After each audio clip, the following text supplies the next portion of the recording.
Are you tired of counting parentheses and commas when writing your Excel formulas? In this video, I want to show you how to get Excel to write your formulas, even the complex ones, for you using insert function.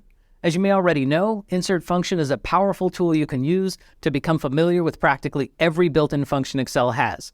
Just select an empty cell and click the FX button in the formula bar to launch it. Then either search by keyword or browse by category to find the function you seek. Once you select a function, Excel will show you a brief description of what that function can do. Then, if you choose it, the function arguments dialog box appears and shows you all the arguments required to get that function to return a result. Now you might be saying, I know that already, and here's where the pro tip comes in. Let's say you've chosen a function like if. It requires 3 arguments, including a logical test, which is something that evaluates to true or false. You could begin to type a function in one of the boxes. For example, in the logical test box, let's type find followed by an open paren. If you look in the formula bar, you'll see that Excel has started writing this formula for us.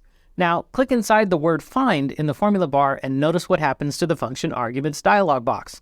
It changes. Now let's fill in these boxes. In this case, find text will be a period. For within text, I'll click this cell here, A2. And notice that the start num label isn't bold, so it's not required. Now let's click if in the formula bar and see how it's coming along. Our logical test is returning an error because the function we provided doesn't return either true or false. Let's fix that. In front of the word find, I'll type is error followed by an open parentheses. Now I'll click on the is error in the formula bar and that looks good. I'll click back on if in the formula bar. The logical test problem is resolved.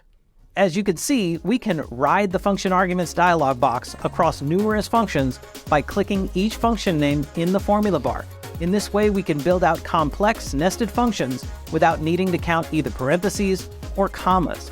All we need to have handy is a list of the function names we plan to use because we won't be able to look them up while we build. Drop a comment to share your own experience and consider clicking like if any of this was new to you. Thanks for watching and see you in the next one.